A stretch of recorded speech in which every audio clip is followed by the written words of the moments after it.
Hello everyone, I am Cruz from Goblin-Inc, and today we are going to be covering the Whirlwind Barbarian build.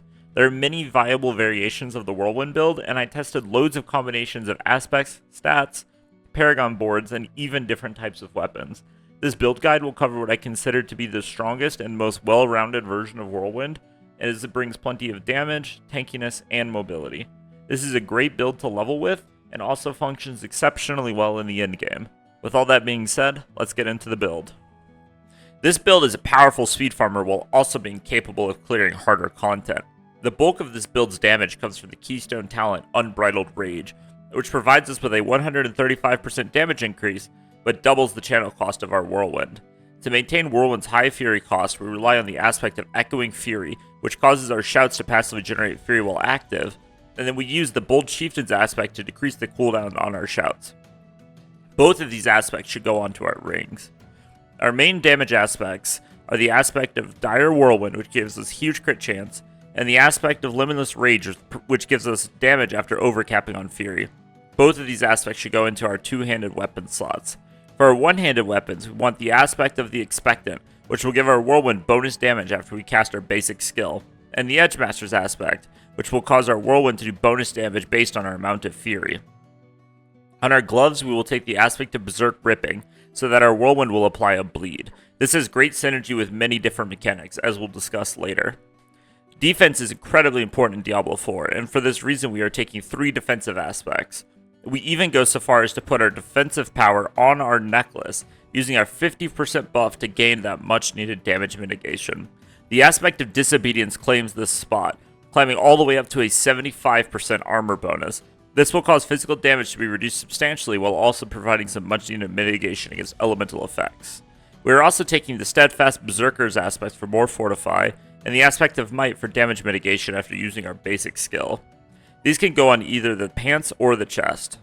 Finally, for our utility, we will start with the aspect of Grasping Whirlwind on our helmet. This will cause our Whirlwind to pull in nearby enemies, making it much easier to DPS them down. For our boots, we have 2 choices. We can either take the Relentless Berserker's aspect for harder content, or Ghostwalker's aspect for speed farming content. Next, let's talk about the skill tree. For our basic skill, we're going to be taking Lunging Strike, Enhanced Lunging Strike. This will give us a small amount of mobility and decent Fury generation. For our core skill, we're obviously taking 5 points into Whirlwind for big damage. Enhanced Whirlwind will cause Whirlwind to generate Fury back for every enemy hit, very useful. Finally, Violent Whirlwind will cause Whirlwind to do 30% bonus damage after being channeled for 2 seconds.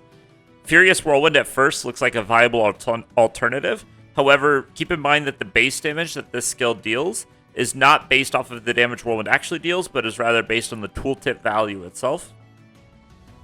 Next, we're going to be taking Pressure Point. This is very important as Vulnerable is a massive damage multiplier, and we're going to be hitting things a lot with Whirlwind, so we'll have decent uptime on Vulnerable. Moving on to defensives, we're going to be taking Rallying Cry for the movement speed and resource generation. It's also going to give us Unstoppable with Enhanced Rallying Cry. And finally, with the Strategic Rallying Cry, we're going to generate Fortify every time we take or deal damage.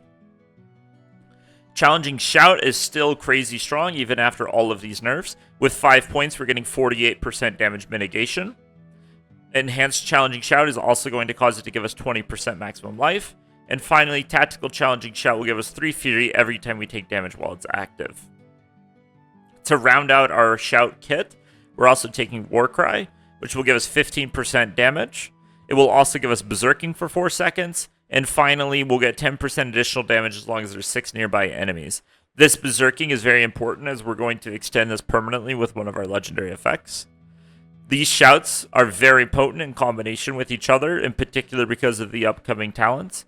Booming Voice will increase all of their durations by 24%, and then Raid Leader will cause all of them to give us 3% of our maximum life per second, for a total of 9% of our maximum life per second. We're obviously taking 3 points into Booming Voice and 3 points into Raid Leader. Finally, we're taking 3 points into Aggressive Resistance for 9% damage reduction while Berserking, and 3 points into Prolific Fury in order to increase our Fury generation while Berserking. This is particularly important in single target fights.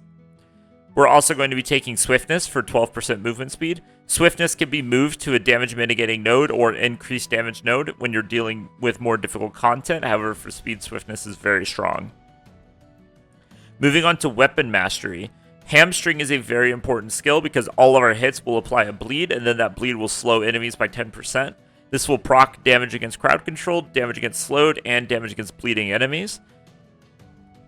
Pit Fighter will give us 9% increased damage versus close enemies and 6% damage reduction from distant enemies. 3 points into Pit Fighter. Then 3 points into No Mercy. Remember, Hamstring, that's very important. We're going to get 9% increased critical strike chance against immobilized, stunned, or slowed enemies. So this is every enemy that's not a boss, where it's going to be slowed by Hamstring, so we'll get 9% crit. Moving on, we're taking 1 point into Thick Skin, which will give us Fortify every time we get hit, but this is purely to get Defensive Stance, which will give us a total of 6% damage reduction while fortified. We're putting 3 points into this. Moving on to the ultimate skills, 3 points into Heavy Handed. This will give us a 15% multiplier on all of our critical strike damage. And because almost all of our hits are critting, this is effectively just a 15% damage multiplier. We're also taking Wrath of the Berserker, in part for the Unstoppable buff, in part for the movement speed and fury generation, but mostly because while it's active, for every 50 fury we spend, we get 25% bonus damage. This scales up very quickly, in particular because of Unbridled Rage, which causes our Whirlwind to deal 135% damage but cost twice as much fury. It ends up costing 50 fury a second, meaning this is procced every second, meaning we get a stacking 25% damage increase every second. Next, let's talk about stat priority on gear. Keep in mind, my gear isn't perfect, but I'm going to tell you what perfect gear would look like. On your helmet, look for cooldown reduction and maximum life as your highest priority. Once you've found those, look for strength and dex, as these will provide good damage and tankiness. Your chest piece is mostly about tankiness. Look for as much damage reduction as possible. And then for your final stat, look for Ranks of Challenging Shout. You can see here I'm running Ranks of Rallying Cry. This is for speeds, and this will give increased resource generation, but generally run 4 tank stats. For your gloves, 4 Ranks of Whirlwind and Critical Strike Chance are both mandatory. These stats are crazy good. After that, look for Strength, and finally Lucky Hit Chance. Your pants are also, just like your chest, all about damage reduction. Look for highly rolled damage reduction that you can maintain. Virtually all of these stats are fine, just get very high rolled versions of them.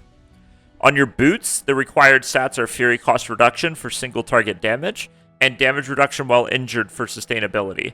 Once you've acquired those, look for Strength, and then finally, if you're doing speeds, get Movement Speed, and if you're looking to push, get Berserk Duration. On your amulet, this is a bit complicated, however we're always going to be taking cooldown reduction. If you're doing speeds, get 1 defensive stat, and 1 movement speed stat. If you're pushing, get 2 defensive stats. For the final stat on rings, look for a passive that increases your damage multiplicatively. In my case, I'm running Ranks of Heavy Handed, which gives me 10% multiplicative critical strike damage. On your rings, you absolutely need critical strike chance, critical strike damage, and vulnerable damage. This is a crazy amount of damage. Make sure you have those 3 stats on both of your rings. For the final stats on rings, you can either look for a very large rolled plus damage modifier, or you can look for maximum health for increased tankiness. For your weapons, we're absolutely looking for vulnerable damage and critical strike damage. Those 2 stats I would say are absolutely required. For the third stat, I would say main stat, in our case strength. Strength is going to give us a very healthy amount of damage and tankiness. For the final stat on your weapons, look for any large rolled plus modifier. For the gems in our gear, we're looking for rubies in our armor, as this will give us maximum life. Maximum life is high value because it increases our maximum fortify, and also all of the healing in this build is based on our maximum life, so very high value. In our jewelry, we're looking for skulls. This will give us an increase in our armor, which will vastly reduce our physical damage taken, while also slightly reducing the damage taken from other sources. In our weapons, I generally recommend blues for increased critical strike damage to crowd-controlled enemies. However, these will not work against bosses unless the boss is staggered. So if you're worried about bossing, I would suggest greens, which will give you increased critical strike damage against vulnerable enemies. Next, we're going to be briefly discussing the Paragon Board. There will be a link to the full board in the description, however, I wanted to give you a quick overview of what we're looking at here. The most important nodes are here with Decimator, which will give us an 8% chance to apply Vulnerable. This is very important as we don't have a lot of ways to get Vulnerable in our build. You're going to notice a pattern here where we're targeting a lot of defensive nodes, so let's get into that. Right here we're taking Martial, which reduces the effective cooldown of all of our shouts by 2.5 seconds, while also providing a 95% bonus to all magic nodes within range. We're specifically using this to target these magic nodes here, which give us 4.5% damage reduction against close enemies. Then you can see here we have 1, 2, 3 of them for a total of 13.5%. And then we have the rare node, which adds an extra 9. And this results in a 22.5% damage reduction for very few points. It's extremely powerful. You're going to notice a similar pattern up here with Might, where we're taking an 8% global damage multiplier, while also buffing the magic nodes that you're going to find here that provide damage reduction from enemies that are bleeding.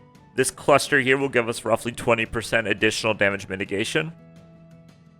We're also going to be taking the Warbringer legendary node, which will generate 12% of our maximum life as Fortify for every 75 Fury that we spend. If you recall, our Whirlwind is generating 50 Fury a second, so this is pumping out quite a bit of Fortify.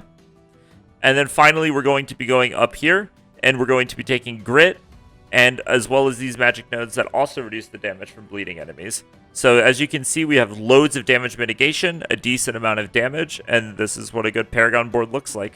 For weapon expertise, I suggest that you take Polearm because of the importance of applying vulnerable via lucky hit. Between Decimator and Pressure Point, it is very important that we proc our lucky hit consistently.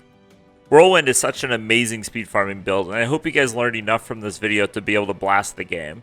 If you liked the video, please leave a like and a sub, and if you have any questions, we stream every day on Twitch, so feel free to hop in and ask any questions you might have. Have a good day!